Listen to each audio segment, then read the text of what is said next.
Hola, ¿qué tal? Bienvenido al podcast Liderazgo Hoy. Hoy estamos con un invitado súper especial. Este es una persona que realmente a mí me ha impactado muchísimo, me ha apoyado muchísimo, se ha convertido en mi amigo, que yo creo que es lo más especial de todo esto, pero en esta relación he aprendido tanto que lo he traído a cualquier oportunidad que tengo de que gente que me conoce aprenda de él, trato de traerlo dentro de su calendario, ¿no? Y él siempre ha abierto las puertas para apoyarme. De hecho, hace unas cuantas semanas lo tuvimos en el Club Olin y nos estuvo hablando sobre las bioneurofinanzas, ¿no? Y la conexión que existe entre las finanzas, el cerebro, las emociones, todo esto, y me pareció fascinante. Toda la gente del Club Olin salió fascinada. Entonces dije, Julio, necesito que vengas al podcast y vamos a tratar de conversar ciertos temas que yo sé que aquí a la gente le van a ayudar muchísimo. Primero que todo, Julio, bienvenido al podcast Liderazgo Hoy. No, gracias. Es un placer siempre colaborar contigo y que podamos impactar vidas juntos. A mí me parece maravilloso. Así que gracias por abrir estos espacios. Siempre dispuesto a compartir aquí. Sí, y Julio, bueno, fundador de FintelHub y experto en el área de finanzas.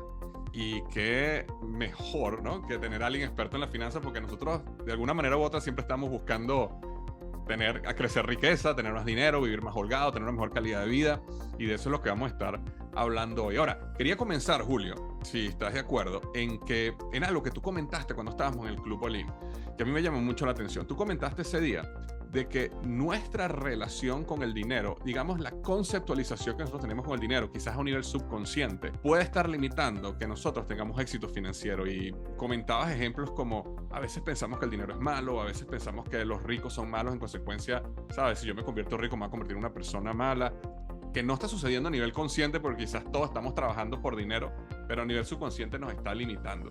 Y me encantaría que si pudieras ahondar un poco en esto, porque yo creo que este es un punto neurálgico si nosotros queremos crecer financieramente en la vida. Sí, totalmente. Y es un tema, la verdad, que es del que más me apasiona, porque fíjate que hay una frase que es medio cliché, pero es muy cierta a pesar del cliché, y es que el 80% del éxito en las finanzas, y me atrevo a decir que en la vida, proviene del componente mental y habitual más que del componente teórico. O sea, 80% mente y hábitos, 20% teoría.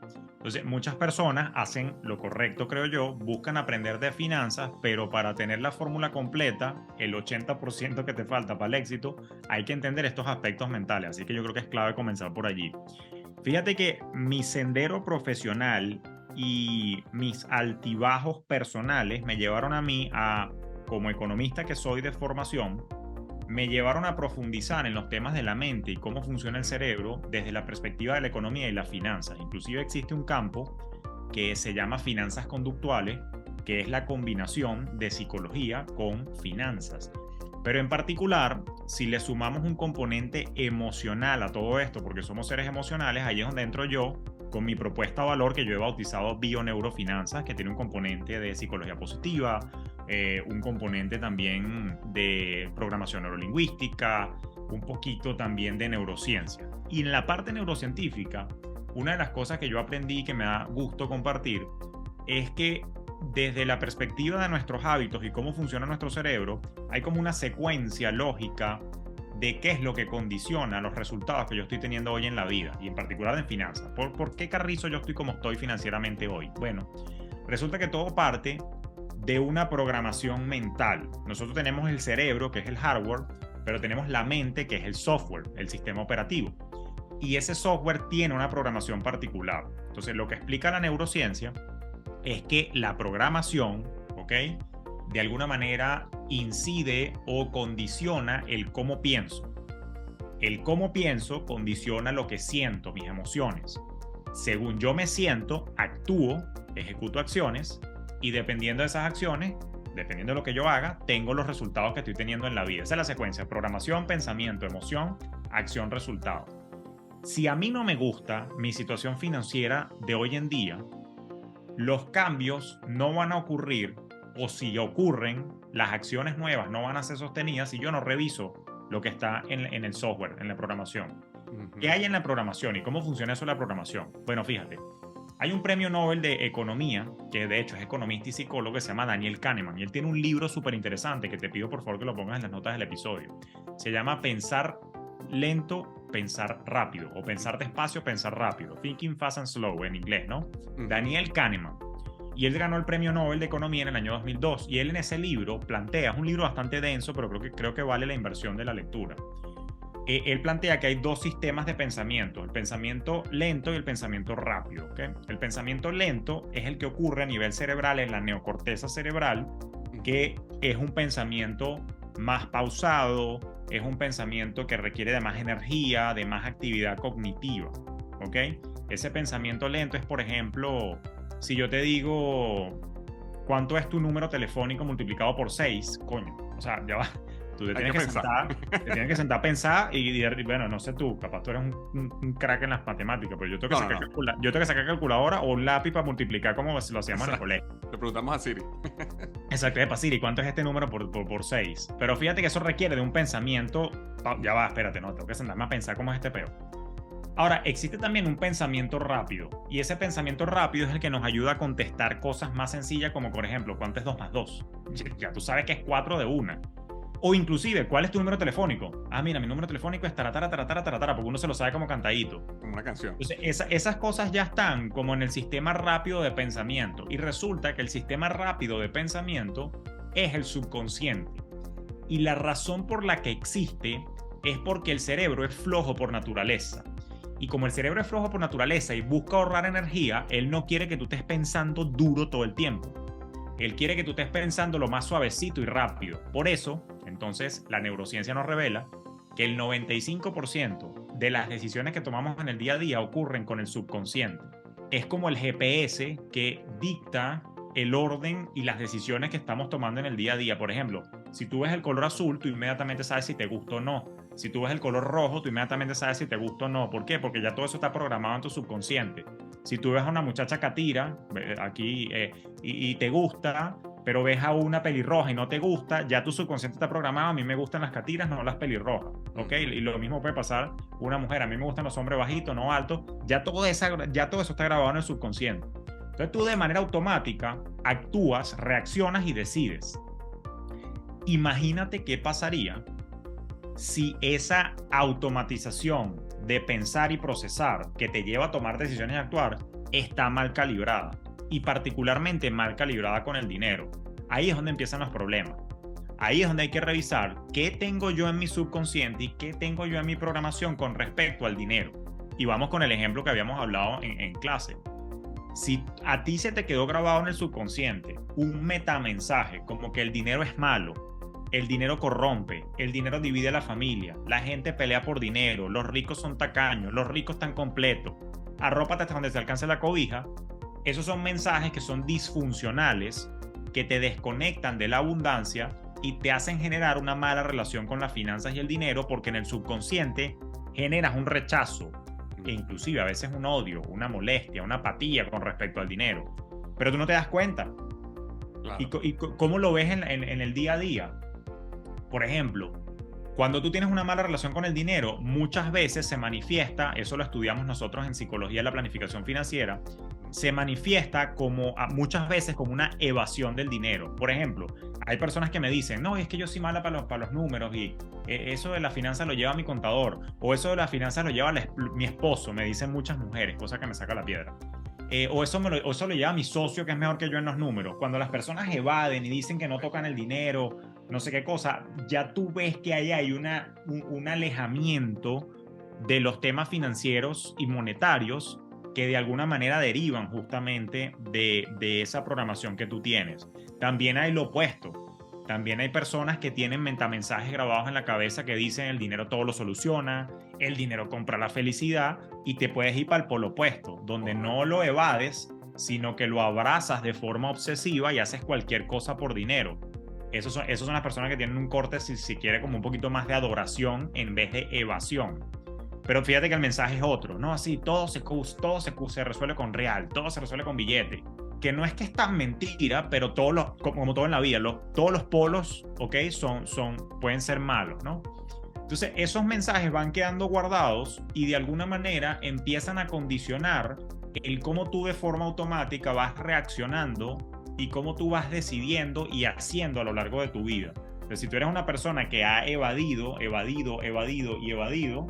estoy seguro que quizás no te está yendo tan bien en la vida desde la perspectiva financiera, porque no te has conectado de manera adecuada con el dinero, ni con la abundancia, ni con el control financiero.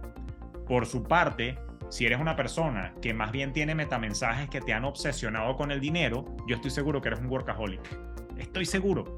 Porque como amas tanto el dinero y te has obsesionado con obtenerlo, estoy seguro que eres workaholic, capaz lo estás produciendo, pero hay otras aristas de tu vida en las que estás fallando, como la familia, la pareja, etcétera, etcétera. Esto tiene unas implicaciones muy, muy serias en tu conducta. Inclusive cuando, o sea, ese metamensaje de que, por ejemplo, el dinero todo lo resuelve, que es un mensaje muy, muy financiero, pero también puedes tener otros metamensajes como, por ejemplo, o sea, yo valgo de acuerdo a la cantidad de éxito que tengo, ¿no? Y eso te lleva a tomar decisiones financieras como apenas consigo una plata, voy y me compro un Rolex, ¿me entiendes? Cuando todavía ni siquiera he terminado de pagar mi carro, no he terminado de pagar las deudas que tengo, no he terminado de pagar la tarjeta, me compro un Rolex. Eso que dices es súper clave porque sí, es verdad, existen esos factores también en lo que de repente si tú tienes un problema de autoestima y crees o estás buscando, acuérdate que somos seres sociales, ¿no? Y claro, psicológicamente estamos buscando validación de los demás de alguna manera. Estoy buscando o likes de Instagram, o que alguien me quiere y me sobe la espalda, o que la sociedad me acepte. Entonces, si yo no tengo plena seguridad de cuál es la verdadera fuente de mi valor y se la atribuyo al dinero, yo voy a salir a comprarme los zapatos Salvatore Ferragamo, el traje, qué sé yo, Armani, la correa Louis Vuitton, y voy a tratar de mostrarla para que la gente vea que tengo plata. Pero como siempre digo yo, cuentas de Instagram vemos, cuentas bancarias no sabemos. La persona es un Insta quebrado. Esa. ¿Cómo? Sí. Repítela esa. ¿Cuentas de Instagram vemos? Cuentas de Instagram vemos, pero cuentas bancarias no sabemos, y capaz es un Insta quebrado, como nos gusta decir en Fintel Hub, ¿no? ¿Por qué? Porque de repente la persona te muestra fotos en yate, fotos en viajes, pero yo no sé si esa persona está endeudada hasta los tequeteques con la tarjeta, simplemente por mostrar una vida que en verdad no le pertenece. Pero para no ser tan negativo, quiero que sepas que también pueden haber mensajes positivos que te conectan con la abundancia. De repente a ti te criaron en una familia relativamente religiosa y tú estás acostumbrado al diezmo. Y de repente tú eres una persona que está conectada con la abundancia porque con la gratitud, coño, tengo suficiente dinero, déjame dar el 10%, y te metes en una onda vibracional y emocional que te conecta con la abundancia también. O sea, no quiero nada más, quiero mostrarte que también puede haber programación positiva. Claro. Entonces, de repente esas personas tienen una mejor conexión con la gratitud, con la abundancia. No me quiero poner con finanzas cuánticas ahorita, pero están en una onda vibracional y energética totalmente diferente. Entonces, eso solo es posible entenderlo desde la perspectiva de si yo estoy donde quiero estar financieramente o no, y tengo que empezar a cuestionar qué es lo que hay dentro de mi cabeza. Exactamente. Ahora, la buena noticia es que, como nos gusta decir en Fintel Hub, y que lo repito yo hasta el cansancio en Despierta tus Finanzas Podcast, siempre me gusta decir que no eres esclavo de tu pasado y de tu programación. ¿Ok? Tú puedes ser arquitecto de tu futuro. Y de esa manera, así como un software de celular, usted lo puede actualizar a una nueva versión y eliminar los bugs viejos que no hacen que funcione bien, usted puede actualizar también el software que hay en su cabecita, eliminar las ideas que no te están permitiendo operar ni sentir lo correcto para que te vaya mejor en la vida y en las finanzas, y ponerles unos atributos nuevos a eso. Eso se puede hacer. Y básicamente eso es un ejercicio que nosotros le llamamos diseño estratégico de identidad financiera. Uno es y uno se comporta según la crianza que uno tuvo. Por ejemplo, nosotros en este lado del hemisferio del mundo comemos carne de vaca, pero usted y yo sabemos que hay países donde las vacas son sagradas. Entonces, cada quien se comporta según sus preceptos sociales y religiosos y de crianza. Ahora, lo que hay que ver es si las ideas que yo tengo en mi cabeza, en el subconsciente, conectan o no con el dinero, y evaluar qué estoy pensando yo. Entonces ahí es donde uno tiene que hacer un ejercicio. Cónchale, mira, yo siento que no soy ahorrativo, yo siento que de verdad como que gasto de manera impulsiva, y entonces empiezo a explorar por qué. Mira, es verdad, es que yo siento que si yo muestro marcas, siento que no sé, que la gente me va a validar más o algo. Bueno, no, habrá que haya terapia para trabajar también un poquito el tema de la autoestima. Correcto. Pero también hay que venir a la asesoría financiera para decir, tranquilo, tú vales por lo que eres como ser humano, pero no tal por lo que tienes y tus pertenencias. Vamos a tratar de buscar una mejor manera de actuar. Pero si estamos abiertos a ese cambio, nosotros podemos de alguna manera reprogramar y podemos hacer un diseño estratégico de identidad financiera. ¿Qué significa eso? Que una vez que yo tengo una descripción de cómo soy y no me gusta, yo puedo reescribir quién soy. Entonces, por ejemplo, yo puedo hacer una descripción escrita de, bueno, Julio es una persona que ahorra y que contribuye a su plan de retiro y que no compra por impulsividad y que cuando pone una cosa en el carrito de Amazon espera 3 días para ver si lo necesita. Y cuando yo leo esa identidad y me la repito y la tengo en algún lugar visual como recordatorio, de repente yo empiezo en el tiempo a adoptar esa conducta y esa identidad siempre y cuando esté dispuesto a ser fiel a la nueva versión que quiero ser, ¿no? Correcto. Y esté abierto al cambio. Y eso me permite entonces ahora hacer un diseño estratégico de una nueva identidad, particularmente financiera, de cómo me quiero comportar. Entonces la buena noticia es que no somos esclavos del pasado, podemos ser arquitectos del futuro, podemos actualizar el software de forma tal que nos permita afinar las nuevas conductas que nos lleven a una situación financiera mejor, donde ahorramos más, utilizamos el dinero o compramos con conciencia, nos volvemos más conectados con la mentalidad de crecimiento y abundancia que la de escasez y fija, para poder producir más, operar más desde la expansión, no desde la restricción. Es mucho más profundo, naturalmente, lo que podemos compartir acá en este espacio de tiempo, pero bueno, en Despierta tu Finanzas Podcast también hay mucho más contenido para darle zoom in a todas estas ideas.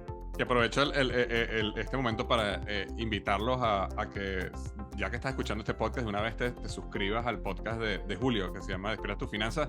Yo, es uno de los podcasts que escucho. Muchas veces la gente me pregunta, Víctor, ¿qué podcast escuchas tú? Bueno, uno de esos es Despierta tu Finanzas. ¿Sabes qué te quería contar, Julio? Que ahí ¿sabes? Ejercicios prácticos, ¿no? Que yo creo que te ayudan a transformar esa identidad, y te voy a contar una experiencia que yo tuve, que fue bien transformadora para mí. Yo una vez, yo tenía en ese momento 21 años, me gané un premio, éramos como un grupo de emprendedores y yo me gané un premio, y ese premio era un crucero en las Bahamas, ¿no?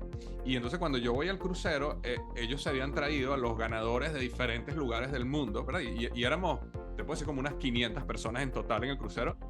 Y yo me siento en una mesa donde había uno que era un emprendedor, un empresario ya súper, hiper exitoso, o sea, multimillonario.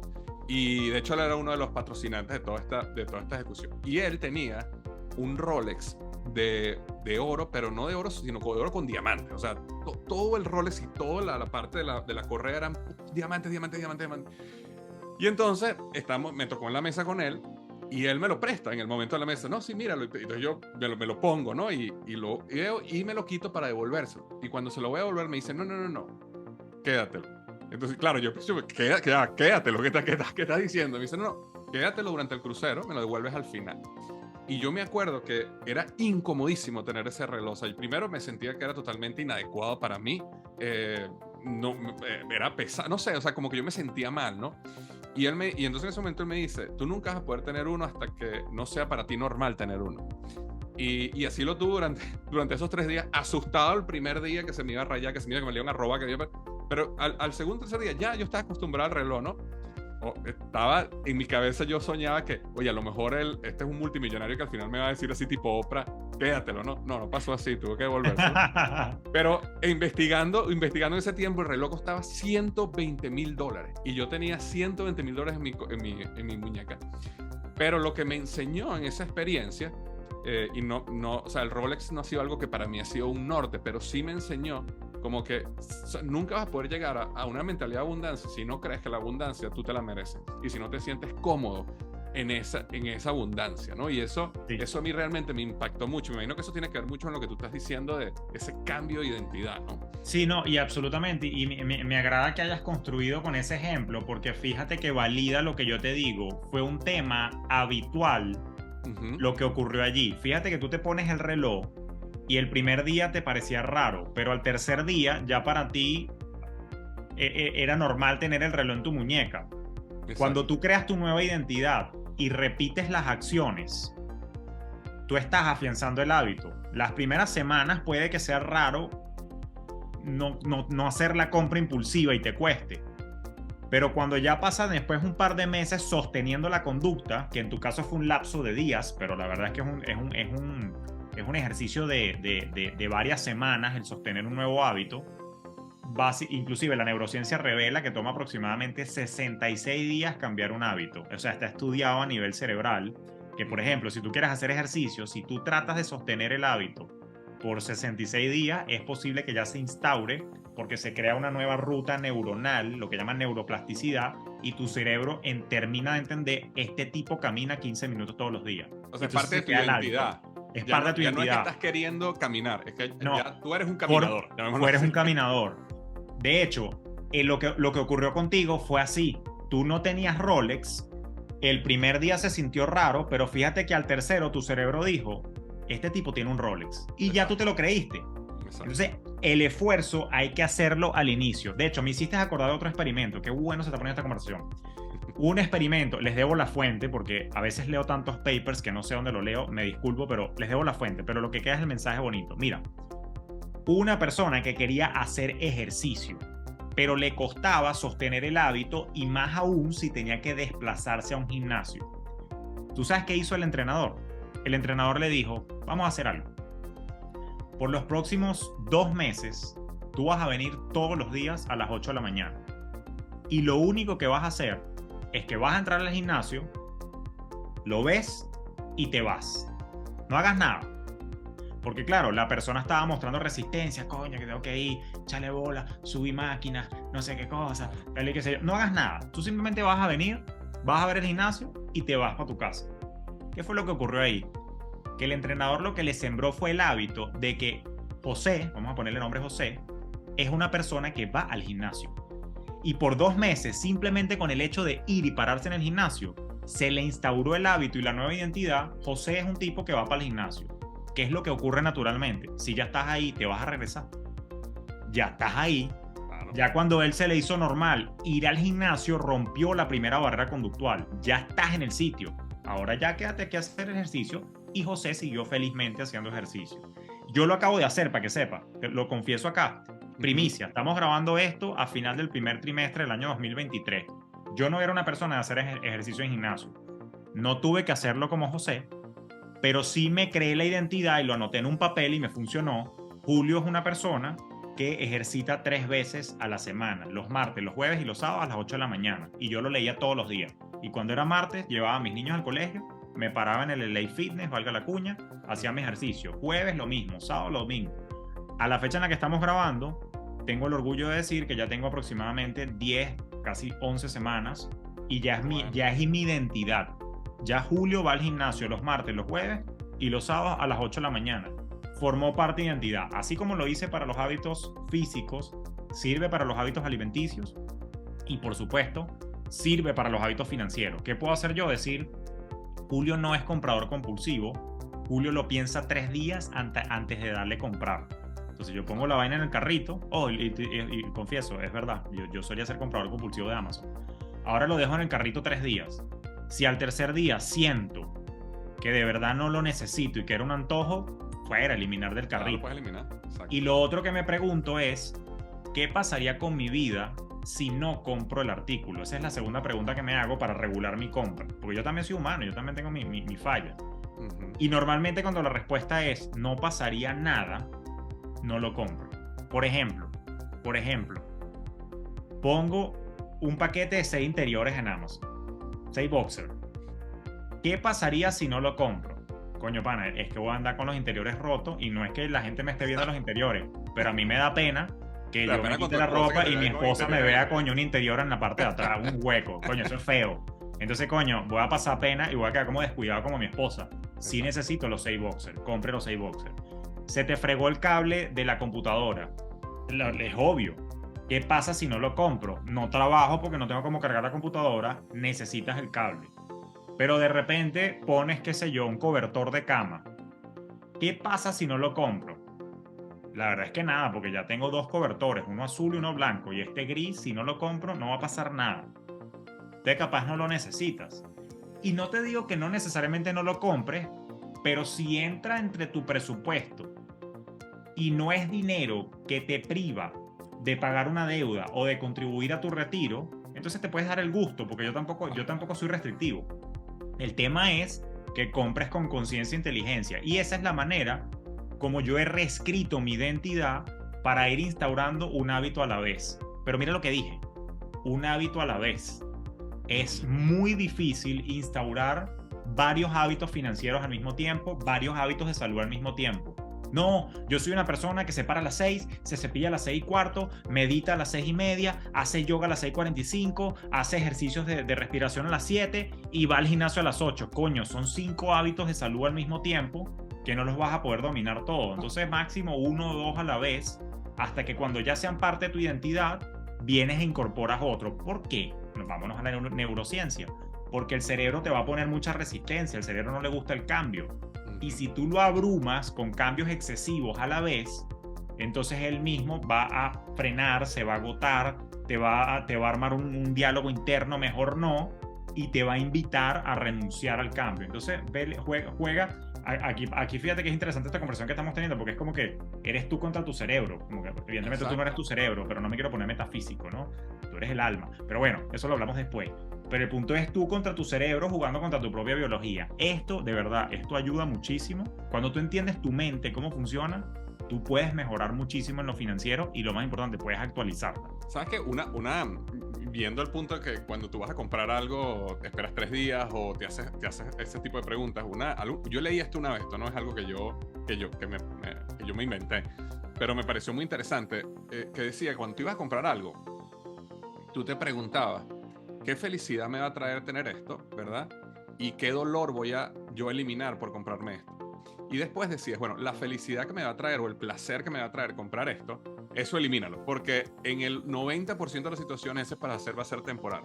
Ojo, hay casos donde tú sí compras algo que te va a traer un placer que de verdad es sostenido, pero en lo que esta persona decía, esos son los mínimos casos. Entonces asume que el placer va a ser cero. Y simplemente hazte la pregunta, ¿qué dolor voy a eliminar? Entonces él decía, cuando tú compras cosas que eliminan tu dolor, vale la pena comprarlo. Por ejemplo, Correcto. Si no tienes un vehículo y todo el tiempo tienes que estar tomando el autobús y esto y pasas 1 hora, entonces ahí sí, oye, sí, me voy a quitar el dolor de que me mojo en la lluvia, que tengo que tomar 30 autobuses, que tengo que hacer esto, que llego más temprano. Entonces hay un dolor que se eliminó, vale la pena.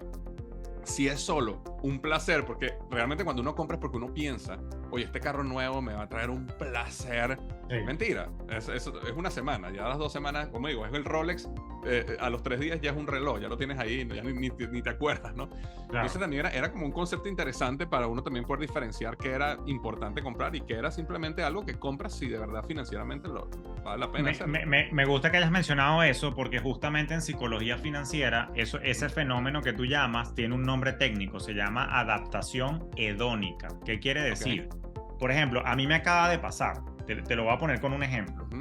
Como yo cumplí las primeras 8 semanas haciendo ejercicio, me hice un regalo que yo me lo había planteado desde el origen. Yo dije, mira, si cumplo 2 meses haciendo ejercicio constante, 3 veces por semana yendo al gimnasio, me voy a comprar, valga la cuña, un iWatch, un reloj de Apple. ¿Por qué? Porque como yo soy un hombre de números y no puedes gerenciar lo que no mides, a mí me gusta medir mis horas de sueño, mi concentración de oxígeno en la sangre, mis horas de ejercicio. O sea, yo mido muchas cosas en mi vida para saber si estoy teniendo éxito. Pero yo dije, no me lo voy a regalar hasta que yo cumpla mi primera meta. Y la cumplí. Entonces, claro, yo estaba súper emocionado cuando me compré mi reloj. Básicamente me lo puse y para mí era raro porque no estaba acostumbrado. Entonces, típico que uno anda con cuidado, que no lo quieres golpear, no quieres que se raye la mica, la cosa tal y qué sé yo. Hoy, que ya van un par de semanas que el reloj estaba en mi muñeca, ya es mi nuevo normal. Wow. La felicidad o el placer de los primeros días donde yo estaba fiebrúo tocando todas las aplicaciones y qué tiene y qué hace, ya feneció, ya desapareció. Y ahora es mi nuevo normal en el que ya no estoy cuidadoso. Ay, déjame ver si lo rayo. Ya le he dado varios golpes y no se ha rayado, pero ya no me importa. Correcto. Porque ya forma parte de mi nueva normalidad. Ese es el tema. Eso es un tema súper importante en finanzas porque ahí la gente se cae. La gente a veces cuando está triste, eso pasa en psicología financiera, cuando la gente está triste, la gente dice, coño, voy a ir a hacer unas compritas para alegrarme.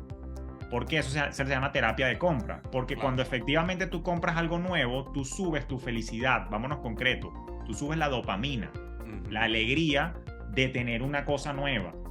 Pero el tema es que como existe la adaptación hedónica, la alegría de esa prenda de ropa nueva, de ese carro nuevo, de ese reloj nuevo, de ese videojuego nuevo, de esa bicicleta nueva, eso desaparece a los días y puede que te quede entonces el dolor de la deuda porque te fuiste de compra a lo loco. Entonces, Exacto. fíjate qué interesante que no hemos hablado ni un ápice de presupuesto todavía y todo gira en torno a la conducta y a cómo piensas, y si no lo cuidas, no importa la teoría financiera que estudies, te vas a estrellar con la finanza. Entonces hay que regular primero la programación mental y después evaluar y estudiar cómo estamos pensando, cómo nos estamos sintiendo y cómo estamos actuando para poder entonces desde la programación volver a calibrar todo este sistema que nos lleve entonces a resultados que nos permitan crecer, y crecer se entiende por ahorrar más, invertir más, generar más dinero con mi talento, o con mi negocio, o con mi profesión, etcétera, etcétera. Es importantísimo este tema de entender cómo funciona la mente desde la perspectiva financiera. Claro, si no puedes definir un plan súper bueno, pero estás autosaboteando todo el tiempo, estás actuando. Es como la gente sabe que fumar es malo, pero igual fuma. No es falta de conocimiento. La gente sabe. No hay nadie que esté fumando y esté diciendo, oye, esto debe ser bueno. Todo el mundo lo sabe. Pero la gente que fuma lo hace aunque sepa, porque bueno, hay una serie de cosas sucediendo a nivel emocional, psicológico, inclusive biológico, ¿no? De la misma necesidad del cuerpo de quizás esa adicción a la nicotina. Ahora, tú como asesor financiero, coach financiero, porque lo que me he dado cuenta en el tiempo que te conozco es que tú trabajas desde, bueno, programas donde tienes como cursos en línea donde enseñas a las personas sobre finanzas, quizás de una manera masiva, pero también tienes coaching 1-1, asesoría 1-1, clientes pequeños, compañías, clientes muy grandes. Sería interesante si pudiéramos conversar un poquito los errores que tú has visto, que normalmente personas como nosotros cometemos en el mundo de las finanzas, ¿no? Sabemos que la mentalidad es como esa plataforma donde nos vamos a montar, ¿no? Pero sin embargo, ¿qué has visto tú por ahí que nos pueda levantar una bandera y decir, wow, si yo estoy haciendo esto, si se me presenta esta oportunidad, mosca? Sí. Mira, son muchos, ¿no? Pero voy con el que es como más doloroso, que tiene que ver con una frase que dije hace un rato de no puedes gerenciar lo que no mides. Muchas personas manejan sus finanzas simplemente viendo si hay saldo disponible en la cuenta o no. Ellos abren el mobile banking y dicen, hay plata, voy para el restaurante. Hay plata, compra el pasaje. Hay plata, gasta. ¿Ok? Pero eso está mal, porque no basta con que haya plata en la cuenta. Lo que hay que hacer es entender cómo es el flujo de caja que alimenta la cuenta. Una cosa es el saldo disponible, otra cosa qué es lo que va a pasar en el futuro. Porque entonces ahí lo que ocurre es que la gente no entiende, y ese es el error, no entiende que lo que debes entender cómo entra el dinero y cómo sale. Cómo entra el dinero me refiero a cuáles son mis fuentes de ingreso y cuánto me entra a mí exactamente al mes. Y en contraposición, entender cuánto dinero sale, es decir, cuánto gasto. Porque la gente no entiende bien si está gastando más de lo que le ingresa, y particularmente no lo sabe porque sobre todo en economías como los Estados Unidos están acostumbrados a pagar con tarjeta de crédito. Y el consumo con tarjeta de crédito no va directo en primera instancia contra el saldo en tu cuenta bancaria, va en un saldo deudor que se acumula por allá y no es visible. Volvemos a las bioneurofinanzas. Desde la perspectiva neuro de las bioneurofinanzas, el dolor, ¿ok?, se regula en la amígdala cerebral. Y cuando tú pagas con tarjeta de crédito, duele menos que pagar con débito. ¿Por qué? Porque al cerebro no le gusta perder. Cuando tú haces una compra con débito, te duele. No es que te duele como un pellizco, pero emocionalmente hay un dolor porque inmediatamente pierdes dinero en la cuenta bancaria. Ves que baja el saldo. Claro. Pero cuando pagas con tarjeta no duele porque el saldo no baja de inmediato. Baja cuando haces el pago mínimo o cuando pagas la tarjeta completa. Pero como no ves la pérdida inmediata, sino que ves una ganancia en una cifra, lo que pasa es que la ganancia es un saldo deudor, no es un saldo a tu favor. Claro. El cerebro lo interpreta de manera distinta y duele menos. Y ahí se equivoca la gente por no entender cómo fluye el dinero y cómo lo estás usando de manera indirecta a través de la tarjeta de crédito. Se vuelve en un 8 y es donde surgen los problemas de sobreendeudamiento, de gasto excesivo con respecto al ingreso. Entonces fíjate que todo está en el error. No me tienes que ver saldo, tienes que entender cómo va a fluir el dinero. Porque tú te tienes que acordar que tienes que hacer un pago mínimo en la tarjeta dentro de 30 días. Tú te tienes que acordar que tienes que pagar la renta dentro de 15 días. Tienes que pagar la factura de la luz Entonces hay que entender el flujo y proyectarlo. Esa es la corrección que hay que hacer. De hecho, esto, para que sepas, es un principio que aplica tanto para finanzas personales como las del negocio. Es el mismo error que cometen todos. No entienden cómo fluye, no lo proyectan y llega a fin de mes y dice, coño, ¿dónde está la plata de la renta? Coño, hermano, pero es que te fuiste para el restaurante porque veías que tenías saldo y le diste palo con débito. O peor aún, le diste duro a la tarjeta y viste que se te montó encima el pago mínimo se te hizo cada vez más elevado, te asustaste, lo pagaste y descompletaste para la renta o descompletaste para lo que sea. Exacto. Entonces, lo primero que hay que resolver es entender no el saldo, hay que entender cómo fluye y sobre todo cómo va a fluir a futuro para regular tu conducta, para tú regular tu decisión. Hermano, no voy para restaurante. ¿Por qué? Porque, cónchale, se complicó. Y ahí es donde viene el concepto que ya todos conocemos, que una vez que yo entiendo el flujo, ¿cómo lo organizo? A través de lo que se llama como presupuesto. Exacto. El segundo problema que yo veo que es común es que cuando yo digo presupuesto, a la gente le genera asco, le genera náuseas, porque suena a dieta. Y vámonos otra vez a la parte neuro de las bioneurofinanzas. Al cerebro no le gusta perder. ¿Por qué uno reacciona mal con una dieta? Porque uno pierde la oportunidad de comer las cosas que te gustan. ¿Por qué la gente se molesta cuando yo hablo de presupuesto? No es que se molesta, que se pone bravo, pero inconscientemente ocurre. Sí, les desagrada, pues. Es desagradable. Y aunque no me pongan cara, el subconsciente está diciendo asco. ¿Y por qué lo dice? Porque cuando yo digo presupuesto, la gente lo interpreta como una dieta financiera. Me tengo que recortar, tengo que dejar de ir para el cine cuando a mí me gusta ir para el cine, tengo que dejar de ir para restaurantes para poder estar mejor. Ahí hay que hacer un jiu-jitsu mental. Hay que reprogramar el mensaje que tengo en el subconsciente. Fíjate que están todas referencias circular, estamos volviendo al inicio. Claro. Al final yo tengo que reprogramarme y decir, el presupuesto no es una herramienta restrictiva, es una herramienta de planificación estratégica. Entonces, porque yo no es que soy partidario de que recortes todo el tiempo. Temporalmente a veces toca hacerlo para ajustar las finanzas. Yo soy más de mentalidad expansiva que restrictiva. Pero el presupuesto hay que abrazarlo como una herramienta de planificación estratégica para yo entender cuánto dinero me va a entrar por mi sueldo o por mi negocio y cuánto dinero va a salir por mis gastos de vida y ver si eso está en balance. Y cuando digo balance es que por lo menos gastes menos en lo posible de lo que te ingresa. Porque si lo haces al revés, que gastas más de lo que te ingresa, es donde viene el endeudamiento. Entonces, cuando tú entiendes que el presupuesto es planificación financiera, te empieza a ir un poquito mejor en la vida, pero hay que reprogramar que no te estás restringiendo, estás optimizando y planificando. Cuando entiendo eso, entonces es cuando yo empiezo a ceder al nuevo hábito de planificar y presupuestar. ¿Sabes qué? Es tan interesante esto, Julio, porque... Y siempre vuelve otra vez a la mente, ¿no? Y a la psicología. Siempre. Porque en los momentos donde yo tuve más desorden financiero en mi vida, una de las cosas también que me pasaba era que meterme en la cuenta del banco para ver cuánto saldo me quedaba. O, por ejemplo, ver en cuánto estaba la tarjeta de crédito.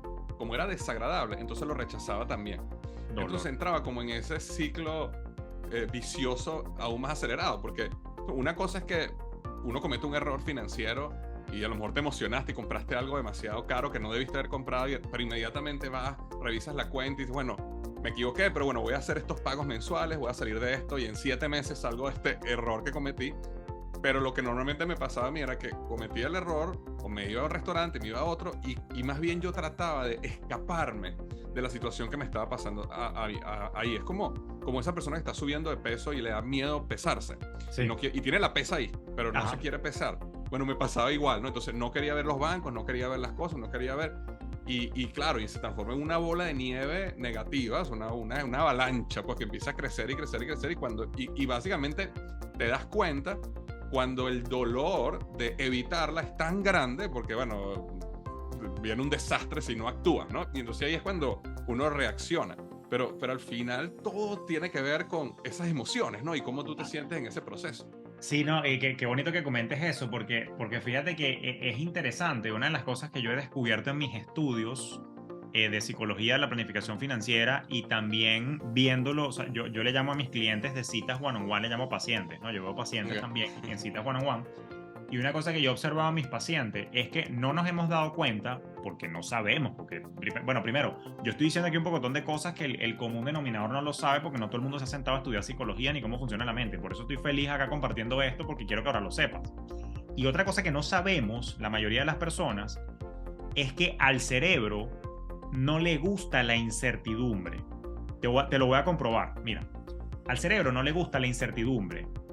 La incertidumbre genera estrés, genera liberación de cortisol, porque el cerebro humano le gusta saber qué es lo que va a pasar. De hecho, a las pruebas me remito. Desde la época de la prehistoria, los humanos han consultado a un brujo. Los humanos han consultado a un chamán. Los humanos han consultado a un oráculo. Y hoy en día, sin ánimos de burlarme, ni estoy haciendo mofa, pero es así, hoy en día el humano quiere ir a leerse las cartas, a leerse el tabaco, a leerse los caracoles, a ver qué le dicen los astros. El humano por naturaleza está buscando que alguien le diga qué es lo que va a pasar. Dicho eso, cuando tú no sabes qué vas a pasar, entras en ansiedad o angustia y biológicamente empiezas a liberar cortisol y te estresa. Lo que tú no te dabas cuenta era que en realidad evadiendo, creías que estabas evadiendo también un dolor de ver la realidad, pero en realidad te estabas haciendo un peor daño, porque te estabas estresando, y tú y yo sabemos, porque tú conoces mi historia, que el estrés es un asesino silencioso y que a veces te enferma. Entonces, mi consejo acá es que estamos conscientes, y lo sabemos de anteojo, que es doloroso ver el estado de cuenta, y que genera una angustia temporal ver tu realidad financiera, pero es peor la angustia sostenida cuando evades, porque te está matando de manera silenciosa. ¿Qué estoy invitando a que hagamos? Que atravesemos el miedo, atravesemos el dolor, confrontemos la ansiedad y angustia temporal para no caer en una angustia y ansiedad y estrés sostenido, que es el que te mata. Porque una vez que tú entiendes tu situación, por más asquerosa y fea que sea, tu cerebro tiene la certidumbre de dónde está. Y el cerebro dice, ok, la vaina está fea, pero sé dónde estoy. Y si lo piensas con detenimiento, armas un plan, y si te asesoras, a ver cómo sales de la situación, y el cerebro dice, ok, tenemos un plan, me voy a relajar porque la vaina está fea, pero tenemos un plan. Y entonces sales de la modalidad estrés. Pero si no lo haces, te quedas pegado allá y es peor. Esta vaina, ojalá la escuchen millones de personas, porque esto tiene implicaciones severas de salud física. Se los digo yo, se los cuento en el episodio 1 de mi podcast. Uno se puede enfermar por estrés financiero, uno puede manifestar enfermedades físicas, somatizar ese estrés. Y esa ha sido la gran motivación de por qué yo salí a la palestra pública a compartir, porque coño, quiero evitarle eso a la gente. Entonces, abrámonos y abracemos la situación, por más fea que parezca, para evitar un estrés sostenido que nos pueda jugar después en contra. 100%. ¿Sabes qué? Volviendo al punto de los flujos, ¿no? Y el error de simplemente ver, bueno, hay plata en la cuenta, déjeme salir y gastar, ¿no? Una de las cosas, uno de los golpes más duros financieros que tuve yo recién mudado a los Estados Unidos fue los impuestos. Y los impuestos, y no planificar a los impuestos justamente por esa mentalidad de, hay plata en la cuenta, entonces podemos pagar esto, hay plata en la cuenta, nos podemos comprar otro carro, hay plata en la cuenta, podemos, ¿sabes?, hacer esto. Y aunque en la mente uno sabe que hay unos impuestos ahí que uno tiene que pagar después, pero va a llegar el día. O sea, aquí en los Estados Unidos hay un dicho que se me olvidó en este momento, pero es como que no hay nada que tú puedas evitar en el mundo. O sea, ¿cómo es que es? No, dice así, hay dos cosas seguras en la vida, la muerte y los impuestos. La muerte y los impuestos, exacto. Y entonces, bueno, primero eso fue un golpe durísimo en un momento y era en el flujo y en esa planificación uno debe asumir que hay unos impuestos que uno debe pagar. Y me permite hacer una cuña, no una cuña, sino un principio que yo tengo, que siempre le digo a la gente que me escucha, es que muchas veces nosotros, los hispanos, vemos los impuestos con esa misma mentalidad del vivismo criollo de cómo voy a hacer yo para no pagar los impuestos, cómo voy a hacer para evitar esto, págame en efectivo en mi negocio sin factura, o como dicen en España, págame en negro. ¿Y qué pasa? Cuando una persona actúa de esa manera, y aquí, Julio, corrígeme si piensas, pues estoy seguro que piensas igual que yo, la mentalidad de poder escalar y crecer un negocio se te hace imposible. O sea, uno puede tener un negocio chiquitico y cobrar en efectivo y engañar al gobierno y no depositar en el banco, pero eso es un negocio así. Pero si tú quieres tener un negocio grande y quieres tener libertad financiera y quieres tener abundancia, no lo puedes hacer. Entonces yo siempre digo a la gente, empieza con tus impuestos correctamente. Desde pequeño, maneja todo en tu cuenta bancaria, todo con tu contador, como debe ser, paga tus impuestos correctamente, porque es la única manera que vas a poder crecer. Si te estás pidiendo ahorrar $100 de impuestos, tu mentalidad es tan pequeña que nunca vas a ser un emprendedor exitoso. Siempre vas a tener un pequeño negocito ahí. Te lo quiero demostrar matemáticamente, que claro que pienso igual que tú y quiero construir sobre lo que dijiste, porque creo que está bueno añadir ese error a esta conversación, sobre todo cuando la gente emprende como side business o como negocio principal. Cuando tú vienes con esa mentalidad de escasez, pero no seamos tan duros, hay que entender el origen, pero hay que reprogramarlo. Tenemos esa mentalidad de escasez porque, sobre todo los hispanos que nos mudamos a los Estados Unidos, venimos de unos países donde nunca vimos el buen resultado de pagar impuestos. Yo pagaba impuestos y las carreteras estaban destrozadas, yo pagaba impuestos y no había seguridad, yo pagaba impuestos y los hospitales públicos no servían. Entonces, claro, venimos imagínate, yo porque me vine relativamente joven a los Estados Unidos, yo me vine con 25 años, pero hay gente que se muda a los 30, a los 40. Brother, vienes con 20 años de programación mental de que los impuestos se los roba el gobierno. Entonces hay que entender también de dónde está el origen de eso. O sea, no es que es culpa de uno, el sistema nos acondicionó la programación mental, pero hay que reinventarla, reprogramarla. Ahora, volviendo al punto, eso hace que cuando lleguemos a los Estados Unidos, yo que doy coaching financiero también y consultoría financiera a pequeñas y medianas empresas acá en los Estados Unidos, me he dado cuenta y he tenido que reprogramarles ese mensaje, porque la gente me dice, no, es que tengo que gastar más en la empresa porque me lo tengo que deducir de impuestos. Y yo les explico exactamente lo que te voy a decir a continuación. ¿Cuál es tu tax bracket? Y vamos a suponer que te va bien en la vida y tu tasa impositiva promedio, ¿okay? La effective tax rate, ¿okay? Es 30%, que es más o menos alto. ¿Cuál es tu tax bracket? 30%. Es decir, que tú me quieres decir que tú quieres gastar $1 adicional para ahorrarte 30 centavos de impuestos. Claro, son 30 centavos de impuestos menos. Sí, huevón, sí, huevona. Pero estás quemando 70 centavos por cada dólar en algo que capaz no necesitabas y que lo debiste haber reinvertido en tu negocio, dejarlo como utilidad, el dólar completo, reinvertirlo en el negocio para poder escalar y crecer.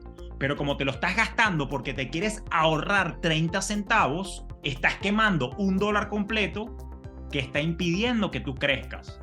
Correcto.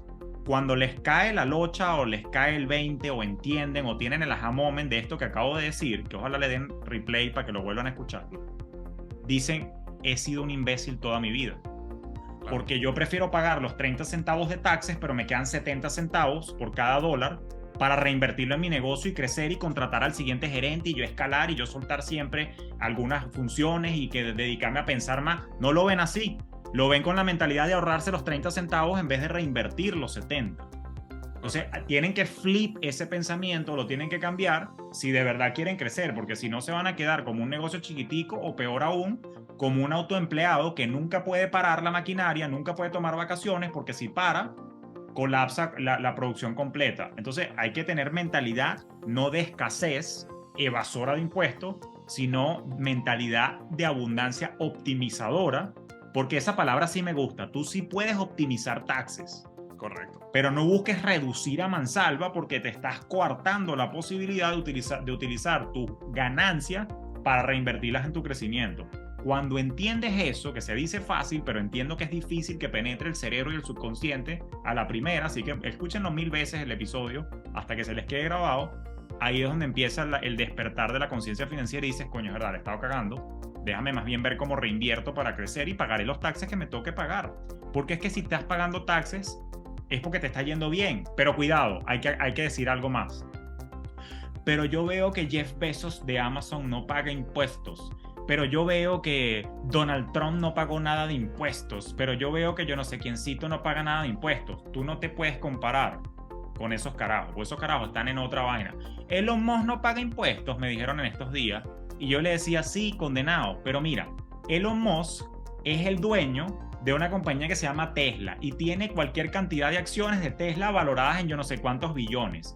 Él pone de garantía un pedacito de sus acciones de Tesla y le prestan plata contra esa garantía de ese pedacito. Y el tipo gasta plata es del préstamo, no de sus ingresos, porque ni sueldo se paga. Y si él lo que está gastando es plata que le prestaron, que está respaldada por una empresa que tiene una capitalización inmensa en el mercado, obvio que el tipo no paga impuestos porque no tiene ingreso, no tiene income. El tipo lo que tiene es plata prestada de los bancos usando de garantía una minúscula parte de sus acciones de Tesla. ¿Cuánto coño, y perdón por el francés, pero cuánto coño vale tu empresa? ¿Vale miles de millones como la de él para que tú la pongas de garantía y te dé el banco un préstamo? No, entonces échale bola y paga tus impuestos como es. Esa vaina no la entienden, les encanta compararse contra un carajo que no está en el mismo juego que ellos. Sí. Eso hay que entenderlo, hay que entender eso muy bien para quitarse, como dicen en francés, el mojón mental del tema de los impuestos que mata a los negocios cuando están recién llegados acá a los Estados Unidos. Cuéntame algún otro error que hayas visto en tus clientes que cometen muchísimo, o que es común, pues, en el área de las finanzas. Sí, en el área de las finanzas, que ocurre tanto en finanzas personales como en las finanzas de negocio, es tener falta de claridad de hacia dónde quiero ir. Es decir, cuando no hay una planificación estratégica de a dónde quiero llegar yo con mi vida o a dónde quiero llegar yo con el negocio, por eso es que la gente improvisa con el uso del dinero. Porque la gente dice, bueno, sí, ahí está la plata. Y entonces actúas por instinto. Bueno, me voy a comer. Bueno, me voy de vacaciones.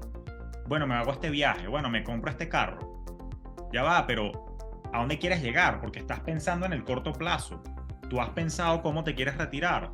Tú has pensado si tú vas a tener la capacidad de producir lo mismo en el retiro. Tú has pensado cómo quieres vivir tu vida más adelante.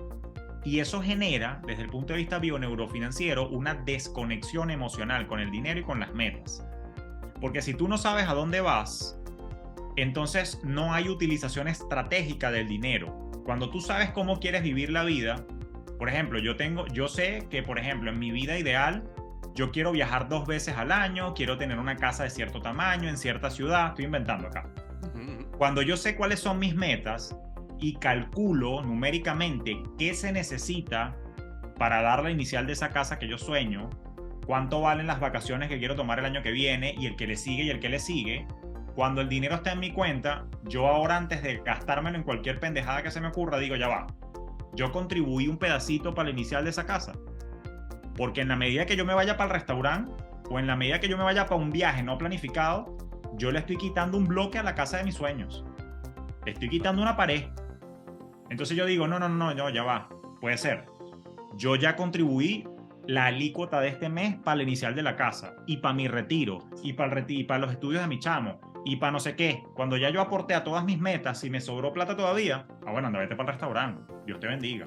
O sea, chévere. Pero eso no es el caso de la gente. La gente simplemente ve el saldo y como no tiene claridad de a dónde quiere llegar, entonces utiliza el dinero en la primera vaina que se le ocurra sin aportar a esa visión, a esas metas que tiene. Entonces el error fundamental es no tener metas concretas que te permitan utilizar, como nos gusta decir a nosotros, el dinero con intencionalidad, que dejes de utilizarlo de forma impulsiva a intencionalmente decir, usted va para la meta de la casa, usted va para la meta del retiro, usted va para la meta de los estudios del chamo, usted va para las metas de ahorro para la salud, y si me sobra, bueno, lo utilizo. Entonces, si no hay metas, la cosa puede ser un problema porque me desconecto por completo del uso intencional y lógico que debería estar teniendo yo con el dinero que me está entrando. Eso es gravísimo, muy grave.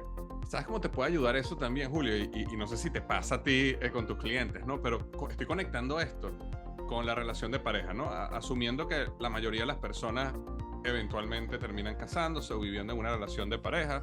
Eso es un conflicto, y yo creo que, bueno, creo que una de las razones principales de los divorcios viene del problema financiero. Ahora, eso que tú planteas me parece tan interesante porque si nosotros nos alineamos, la pareja se alinea y dice, mira, nosotros vamos a tener tanto dinero para la casa de nuestros sueños, tanto para el viaje que vamos a hacer, y tienes todo muy bien definido. En el momento que surge oye, me quiero comprar una cartera, o me quiero comprar un carro nuevo, o me quiero comprar un Xbox para jugar, en ese momento la conversación no es yo digo que no, y yo soy el que produzco más y digo que no, o viceversa. No, yo digo que no. Entonces empieza el conflicto. ¿Y por qué tú dices que no? Sí, eso también, esta plata también es mía. Es mucho más sencillo. Mira, nosotros queremos llegar aquí. Si le sacamos esto y nos compramos el carro nuevo ahorita, quiere decir que nuestra casa de sueños se va a retrasar 2 años. ¿Estamos de acuerdo en hacer eso? Entonces ya como que le lanzas la pelota y la decisión de la pareja no es tú contra mí, yo contra ti, sino es en base a nuestras decisiones a futuro. Y creo Correcto. que es una técnica, me parece a mí, que me vino ahorita a la mente en el momento que lo conversabas, ¿no? 100%. Que te puede ayudar mucho en las situaciones de pareja.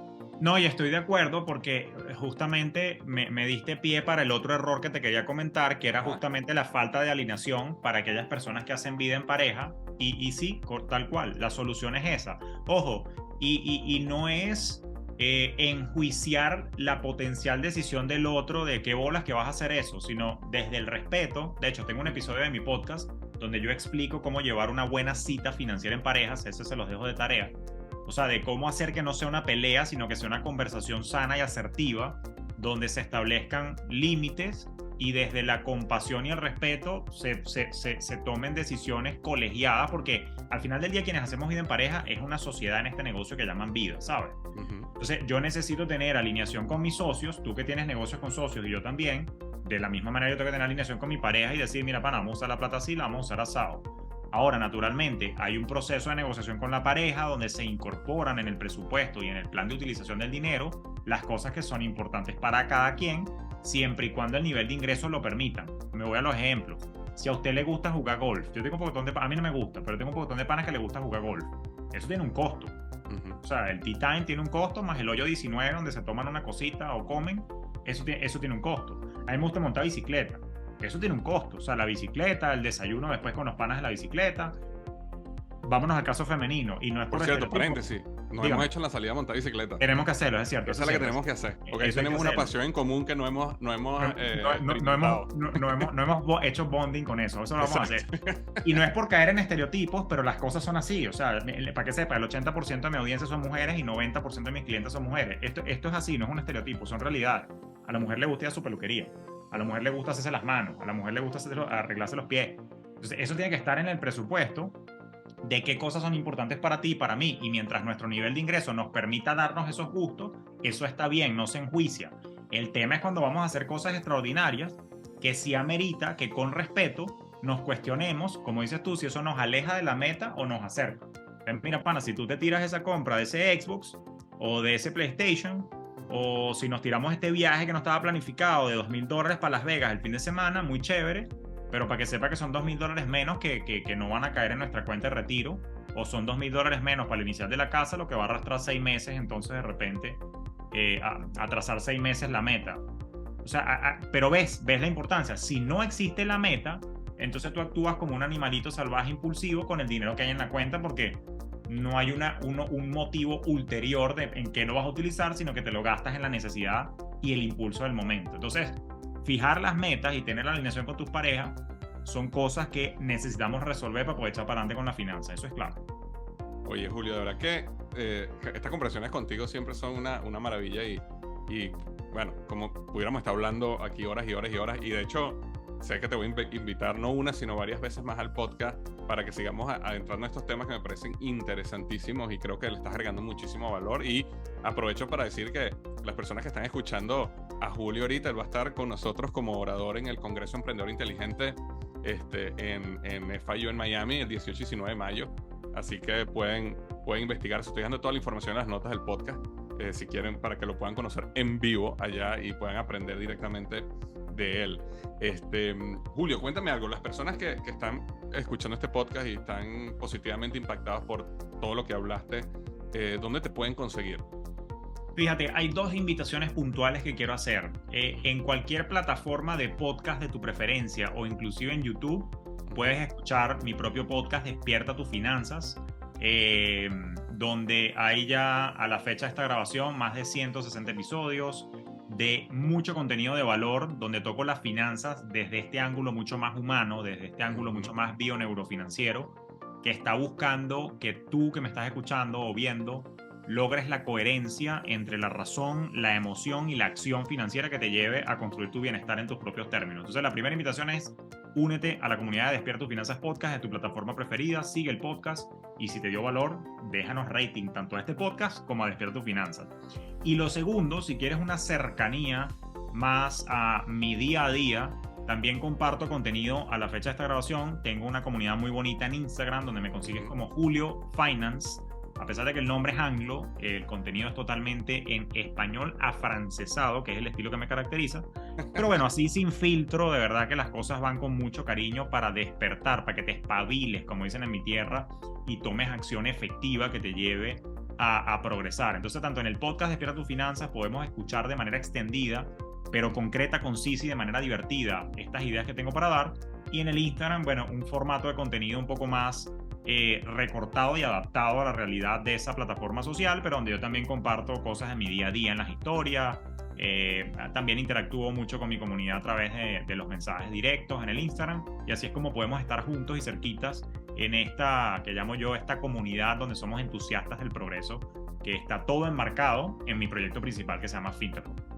Una maravilla, ¿no? Bueno, yo le digo que yo escucho el podcast de Julio, estoy suscrito y por supuesto también lo sigo en Instagram, así que no hay nada, todo lo que vas a obtener aquí va a ser positivo en este camino de la vida y este camino de crecer financieramente. Julio, mil gracias, hermano, por nuevamente estar aquí con nosotros en el podcast, y habrá otras oportunidades, así que a las personas que nos están escuchando, prepárense que por ahí vendrán otros más adelante donde ahondaremos otros temas de las finanzas, la psicología y la acción.